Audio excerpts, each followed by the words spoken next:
Já pensou em ilustrar suas próprias histórias e trabalhar em conjunto com escritores, produzindo livros e histórias em quadrinhos? Vem comigo que eu te mostro como agora!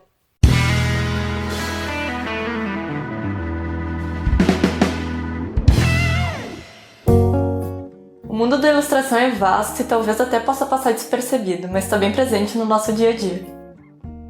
Olá, eu sou a Brenda, tudo bem? Eu sou estudante de artes visuais na Universidade Federal do Rio Grande do Sul e trabalho como designer gráfica, ilustradora, freelancer e também no planetário da URGS.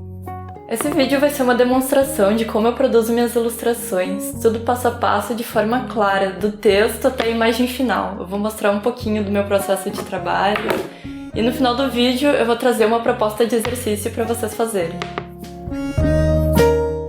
A primeira coisa que é bom definirmos e deixar claro é o que é uma ilustração.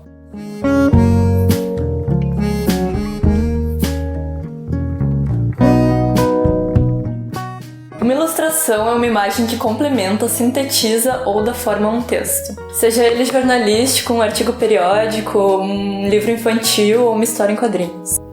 Hoje nesse vídeo a gente vai focar em ilustração editorial. Atualmente eu estou trabalhando com a ilustração de 2 livros. O primeiro deles se chama Astros e é um livro infantil pensado para o público do planetário, onde nós trabalhamos as questões de astronomia com uma visão mais humanizada, através da yoga e de outras áreas do conhecimento que não das ciências exatas. Esse livro foi escrito por Vanise Batista e teve o primeiro capítulo lançado no Salão de Extensão desse ano. O segundo projeto é uma história em quadrinhos que eu estou ilustrando em parceria com Carlos Yenich. Essa história fala sobre animais que querem proteger a floresta de caçadores e para isso acabam invocando um ser místico. Eu não vou falar muito mais sobre a história para não estragar a surpresa, mas ela vai ter o lançamento em dezembro desse ano. E se vocês ficaram curiosos, podem me seguir nas redes sociais, que eu vou estar postando lá um pouco do processo e também mais informações sobre esse quadrinho. E é justamente uma página dessa história em quadrinhos que nós vamos ilustrar hoje juntos, do roteiro até a ilustração final. Falando um pouco dos materiais, o que eu mais uso é lápis de cor. Desde pequena trabalhava com lápis, então consegui aperfeiçoar essa técnica naturalmente, de modo muito fácil. Geralmente complemento a pintura usando tinta acrílica, guache e canetas nanquim. Fora isso, uso pincéis, lápis grafite 2B ou outra graduação baixa para esboço e às vezes uso grafite 6B na pintura. Mas sempre que posso, procuro experimentar novos materiais. Carvão, giz pastel, giz oleoso, e vocês podem experimentar os materiais que tiverem em casa para criar ilustrações. Até mesmo materiais não convencionais, que podem dar um resultado inesperado para o trabalho. É muito importante escolher o material que vai se adaptar melhor à proposta que tu vai trabalhar, tendo em mente que cada um vai oferecer uma possibilidade de limitação diferente. Também uso o scanner para digitalizar minhas ilustrações e a mesa digitalizadora para retocar as páginas, fazendo uma pós-edição digital.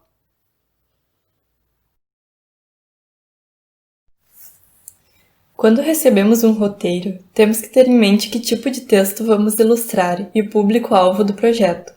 Isso vai afetar e muito em questão de estilo, as referências que vamos buscar e do conteúdo da ilustração. Por exemplo, não é comum usar tons de cinza em ilustrações infantis, por não chamar a atenção desse público, assim como também não é comum usarmos tons pastéis em ilustrações de terror, embora a ilustração, assim como toda a arte, esteja aberta à subversão dessas regras. É importante captar a ideia principal do texto, sintetizar em uma frase ou palavra-chave que vai dar um norte para a criação do desenho. O modo como a ilustração vai ser trabalhada depende também de quem escreveu o texto, que às vezes pode entregar já uma ideia do que vai ser o desenho, outras vezes pode deixar livre a seu critério para criar a arte. No caso do quadrinho Delírio Coletivo na Terra do Fogo, o roteiro é escrito pelo Carlos, que também é artista visual. Ele me entrega o texto já dividido em cenas pré-esboçadas, e a partir daí eu adapto da forma que eu achar melhor. Na etapa de esboço dos thumbnails é onde vamos decidir o que vai em cada quadro, trabalhando composição, ângulo e formas. É importante ver a página como um todo, pois isso vai ajudar depois no fluxo da leitura. É aqui que elaboramos as perspectivas, podemos rabiscar, esboçar ideias e pensamentos livremente e fazer vários testes. Buscar referências aqui é muito importante, pois vai enriquecer o trabalho em questão de anatomia, paisagem, perspectiva, entre vários outros aspectos, então não tenha medo de usar referências.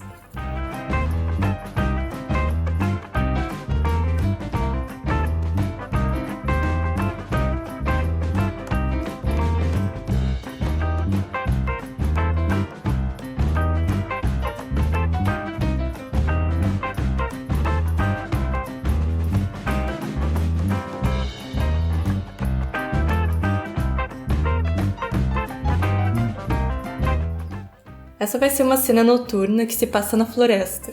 No primeiro quadro temos 2 personagens caçando. No restante dos quadros vamos ter um acampamento com os mesmos 2 personagens, algumas barracas e uma fogueira, que vai ser a fonte de luz do cenário.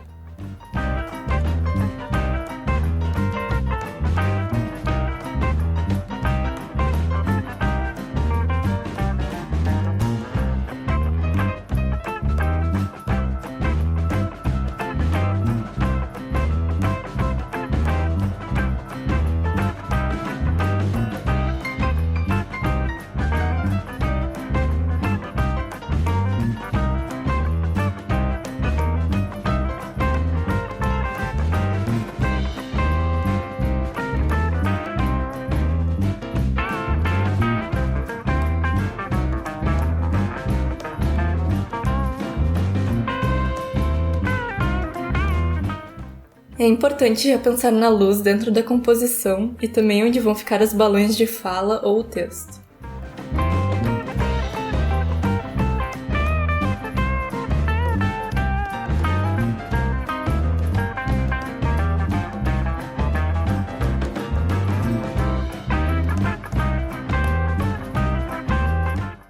Decidido isso, passamos para o esboço da página em si. Todo a lápis grafite, com as ideias pré-estabelecidas, sem grandes rasuras no papel. Já esbocei as margens e os quadros, com meio centímetro de distância. O esboço não precisa ter grandes detalhes. A pintura também tem o papel de definir e detalhar o desenho que vai se construindo e tomando forma aos poucos.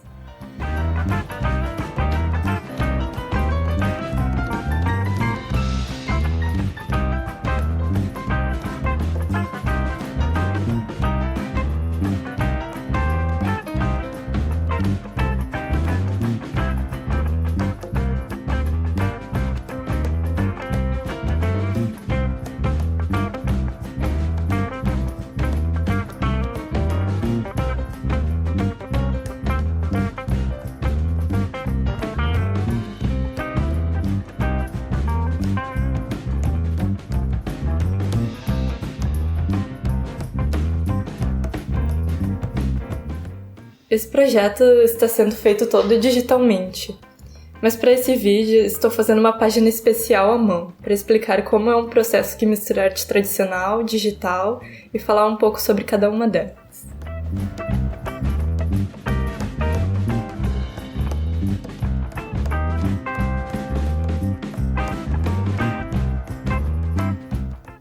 Esbocei anteriormente 2 páginas e vamos finalizar juntos a primeira delas agora.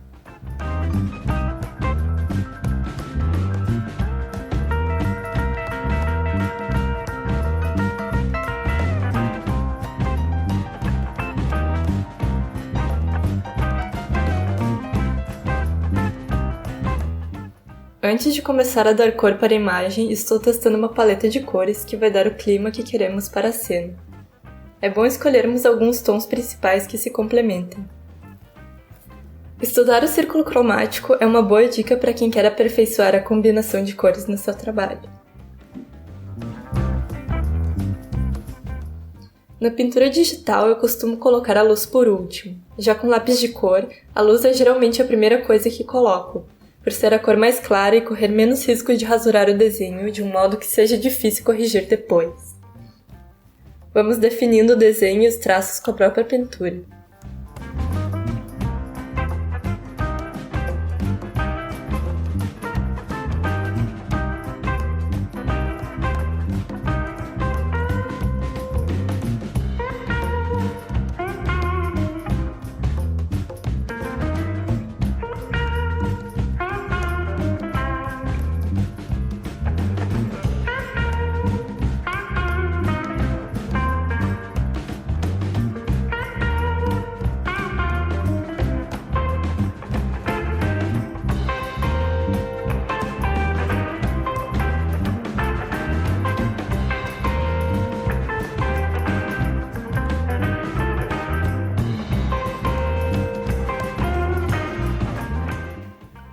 O uso de diagonais, mesmo que de maneira sutil, torna a composição visualmente interessante e chama o olhar, criando um foco de atenção.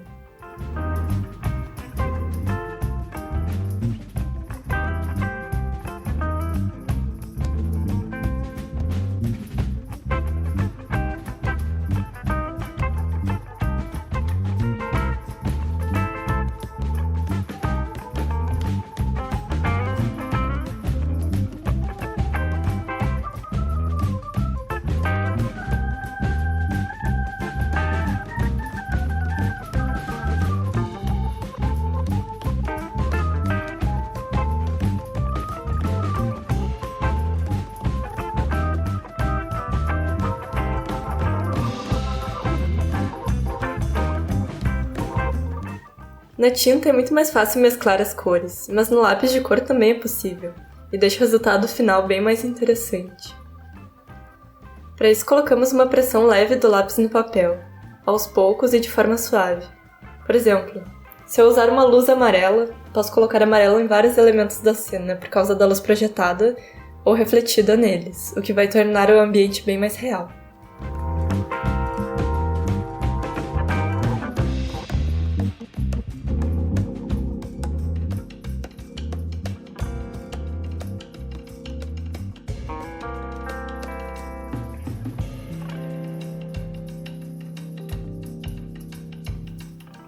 Para o fundo eu escolhi um roxo escuro, para luz amarelo e laranja, e para sombras e áreas com pouca luz eu não usei preto, mas sim cores escuras.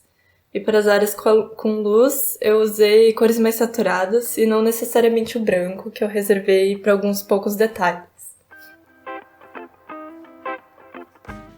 Profundidade e contraste não são tão fáceis de trabalhar no lápis de cor, mas é possível. Como eu vou finalizar o desenho digitalmente, eu vou alterar isso mais tarde.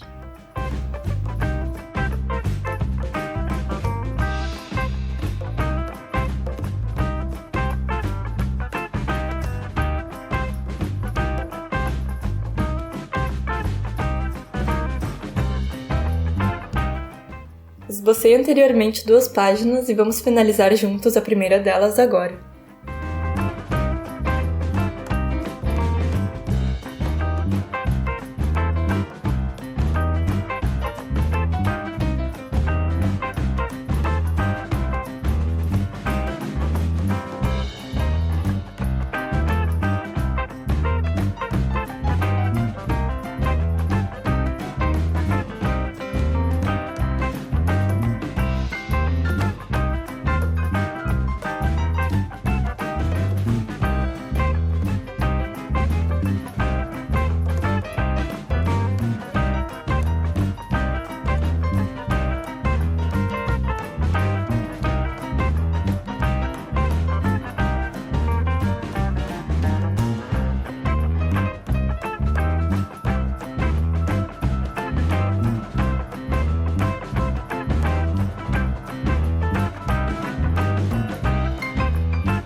Neste quadrinho estou trabalhando as margens de forma orgânica, então não me preocupo tanto com as linhas retas, mas é importante termos elas ali para saber até onde o desenho pode ir.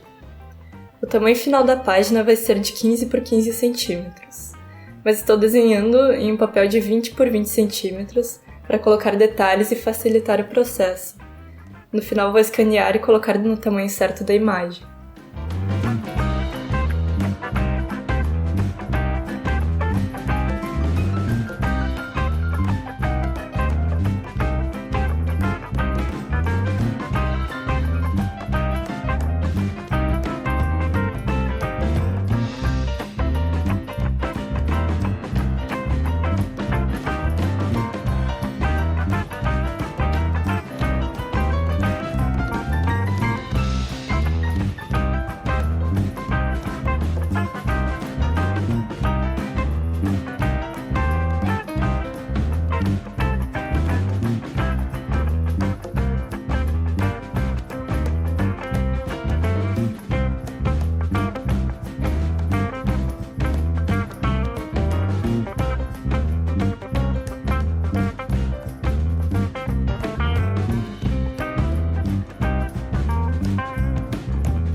Não vou fazer esse quadro central à mão, pois vai ser uma repetição de cena que vou fazer digitalmente.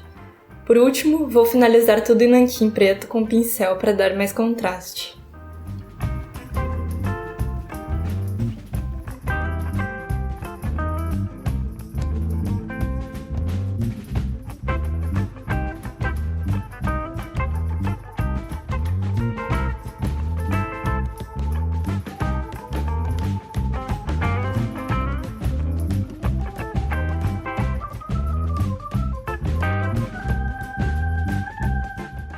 Agora vamos passar para a parte digital.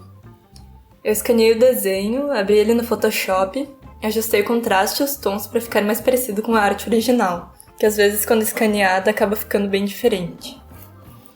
Na pintura digital é bem mais fácil dar luz, sombra e profundidade, por isso vou usar o desenho que fiz como uma base de cor e textura e retocar e corrigir pequenos erros e detalhes.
Os pontos de luz que estou usando na composição são uma lanterna no primeiro quadro e nos outros quadros a fogueira e alguns lampiões, que são luzes laterais.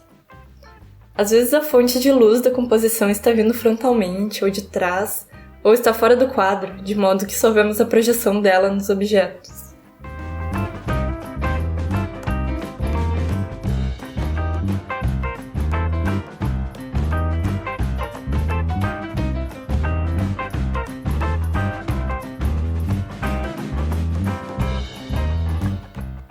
Aquilo que fica na frente da luz vai ficar na sombra, portanto mais escuro do ponto de vista do leitor. O que fica atrás vai receber influência da luz e ficar iluminado. Trabalhamos a sombra própria e a sombra projetada, e tudo isso vai fazer com que os elementos façam parte do mesmo ambiente, e não fiquem deslocados, como se tivessem sido colados ali.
Aqui eu estou usando uma perspectiva atmosférica, escurecendo gradualmente as cores quanto mais longe a imagem, por ser um cenário de natureza.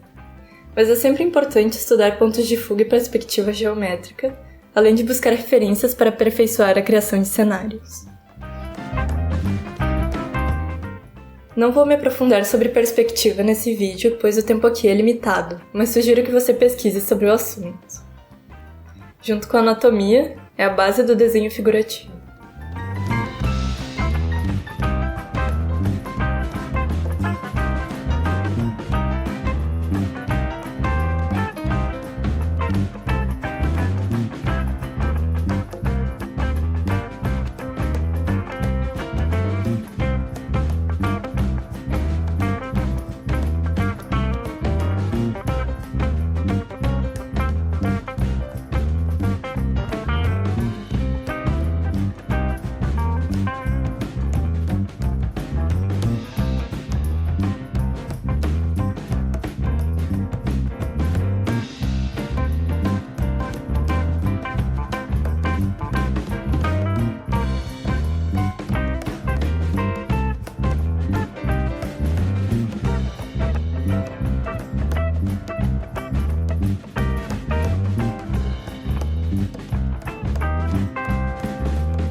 Estou usando a ferramenta conta-gotas para selecionar pontos de cor do próprio desenho e não alterar a paleta de cores original.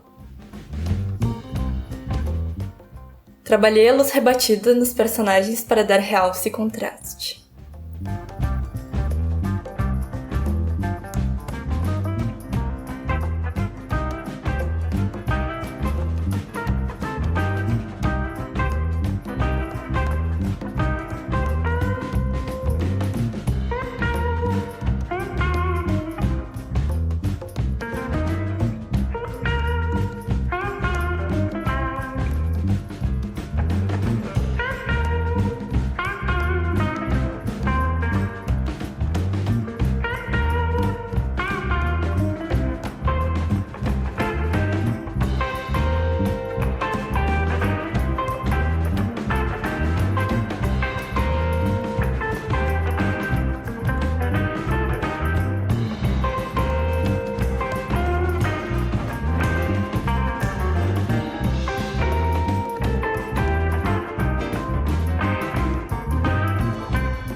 Particularmente, eu acho interessante quando algum elemento sai do quadro dando uma impressão de tridimensionalidade.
Agora eu vou fazer o quadro que deixei em branco, fazendo uma cópia como base e alterando algumas coisas.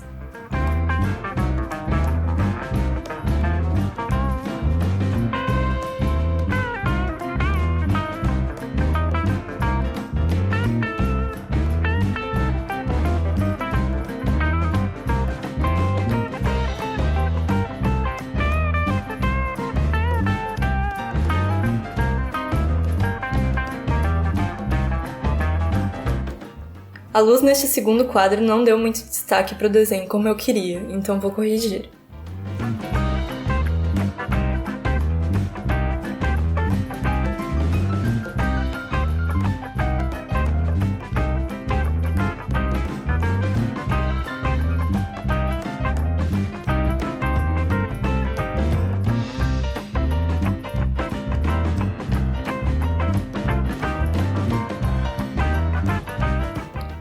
E aqui vou mover a fogueira no quadro que o nosso ser místico vai surgir.